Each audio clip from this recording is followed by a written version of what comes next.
박서진은 음악계의 괴물이다. 박서진의 예상치 못한 뛰어난 재능에 김구라까지 완전히 사로잡혔다.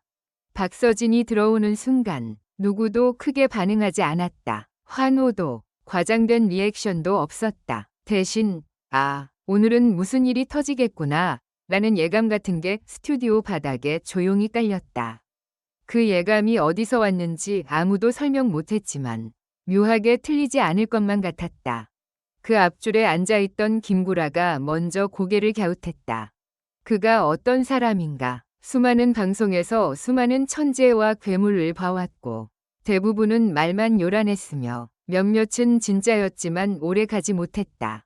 그래서인지 김구라의 눈은 늘 반쯤 닫혀 있다. 기대를 하지 않는 눈, 혹시라도 실망할까봐 먼저 거리를 두는 눈.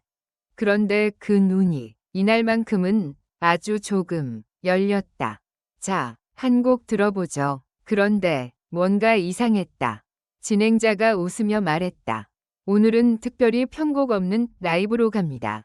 반주 최소화, 목소리로만. 이 말이 끝나자마자 스튜디오 뒤쪽에서 누군가 작게 탄성을 흘렸다. 편곡 없는 라이브는 실력이 들통나는 가장 잔인한 무대다. 실수도, 흔들림도, 숨소리도 다 들린다. 여기서 무너지면 그동안 쌓아온 모든 게 허무하게 무너진다. 하지만 박서진은 표정이 변하지 않았다. 오히려 마치 좋아요, 그게 더 편해요 라고 말하는 듯했다. 반주가 시작됐다. 정말 최소였다. 드럼도 없고 웅장한 스트링도 없고 감정을 끌어올릴 장치가 아무것도 없었다. 그럼에도 박서진의 첫 소절이 나오자마자 스튜디오의 공기 밀도가 달라졌다. 소리가 크지 않았다. 하지만 사람들의 귀가 그에게 완전히 붙였다. 이상하게도 누가 숨을 크게 쉬는 것조차 민망해지는 분위기. 마치 공연장이 아니라 고백을 듣는 자리 같았다. 김구라가 입술을 살짝 벌렸다. 그는 웃지도 놀라지도 않았다. 대신 무언가를 확인하듯 뚫어져라 바라봤다. 그때였다. 박서진이 두 번째 소절에서 갑자기 한 박자를 일부러 늦췄다. 현장에서 알 수 있었다. 실수로 늦춘 게 아니었다. 너무 정확하게, 너무 계산된 늦춤이었다. 그 한 박자가 공간을 찢어놓았다. 반주가 비어 보이기 시작했고 관객의 심장은 그 빈틈으로 빨려 들어갔다. 누군가 속삭였다. 저거 일부러다. 김구라가 아주 작게 말했다. 저런 건 아무나 못해. 첫 번째 반전, 노래가 아니라 연기였다.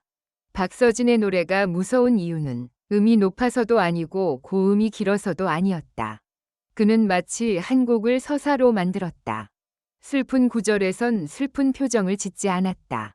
오히려 담담하게, 차갑게 불렀다. 그러자 슬픔이 더 커졌다. 감정을 과장하지 않으니까 듣는 사람이 감정을 채워넣게 됐다. 그리고 그 감정이 결국 폭발했다. 김구라가 손가락으로 테이블을 톡톡 두드렸다. 이건 습관 같은 행동인데 김구라가 진짜 집중할 때만 나온다. 패널들이 농담을 던질 때는 절대 저러지 않는다. 박서진이 한 번 웃었다. 노래 중간에 아주 짧게. 그런데 그 웃음이 더 섬뜩했다. 마치 이 이야기는 아직 끝나지 않았어 라고 말하는 듯했기 때문이다. 노래가 끝났다. 박수가 터져야 정상인데 놀랍게도 2초 정도 아무 소리도 없었다. 그리고 그 2초가 모든 걸 증명했다. 사람들이 박수를 치는 걸 잊어버릴 정도로 방금 본 장면을 소화하지 못했다는 뜻이었다. 김구라가 천천히 고개를 끄덕이며 한마디를 던졌다. 너 그냥 노래 잘하는 게 아니네. 두 번째 반전, 박서진이 갑자기 다른 목소리를 꺼냈다. 한 번만 더 해볼게요.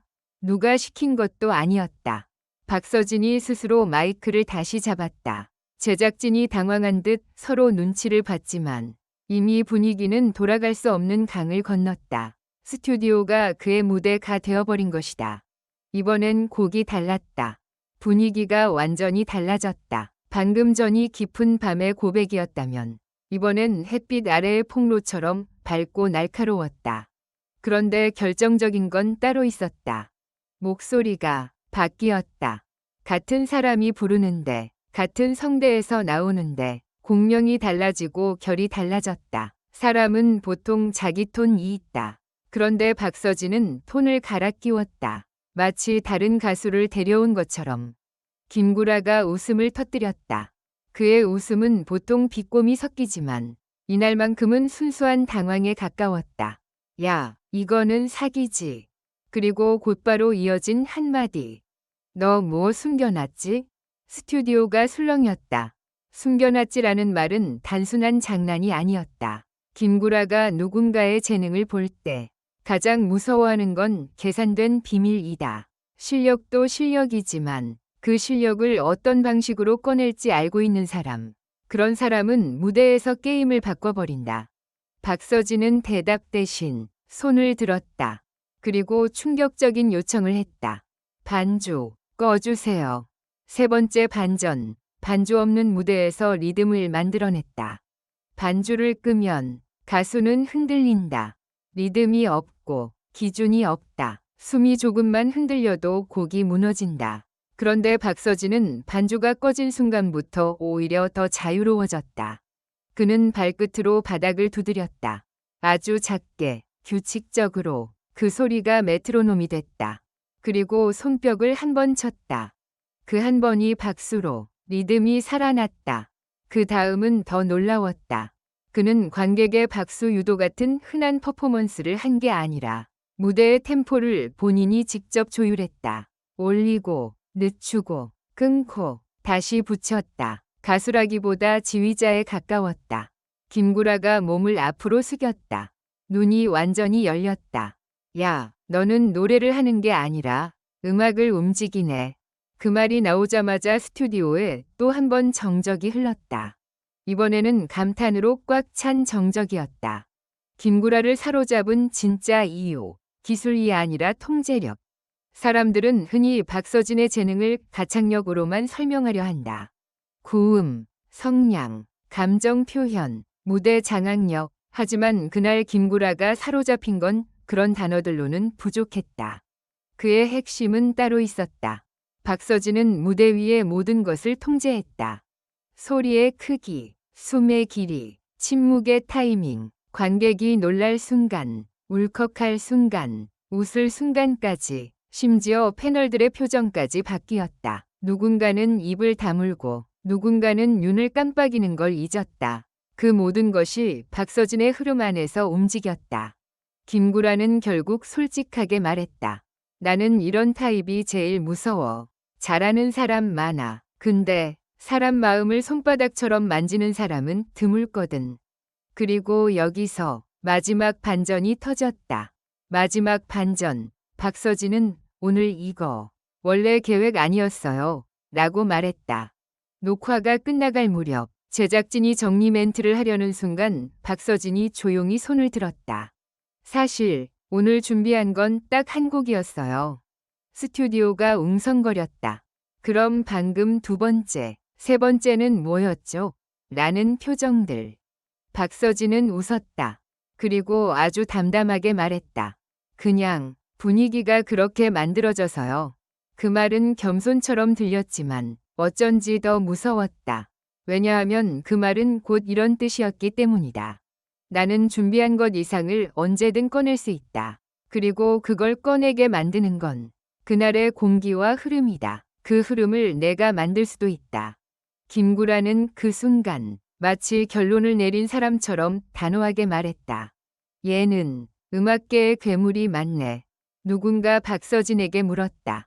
그럼 다음에 또 오면 또 이런 무대 가능해요? 박서진이 잠깐 생각하더니 아주 조용히 답했다. 가능하죠. 근데 더 큰일 날 수도 있어요. 그 말이 끝나자 스튜디오 전체가 웃었지만 그 웃음 속엔 묘한 긴장감이 섞여 있었다. 더 큰일이라니 도대체 어디까지 보여줄 수 있다는 걸까? 카메라가 꺼지고 조명이 꺼져도 사람들은 쉽게 자리에서 일어나지 못했다. 마치 방금 전까지 현실이 아니었던 것처럼. 그리고 김구라는 마지막으로 혼잣말처럼 중얼거렸다. 이런 애들은 한번 제대로 터지면 판이 바뀐다. 그날 이후 사람들은 박서진을 다시 부르기 시작했다. 단순히 노래를 잘하는 가수가 아니라 무대를 장악하는 괴물로. 하지만 진짜 질문은 이제부터다. 박서진은 이미 보여줬다. 그렇다면 그가 아직 보여주지 않은 건 대체 무엇일까? 스튜디오 문이 닫혔다. 그러나 이상하게도 그날의 침묵은 아직 끝나지 않았다.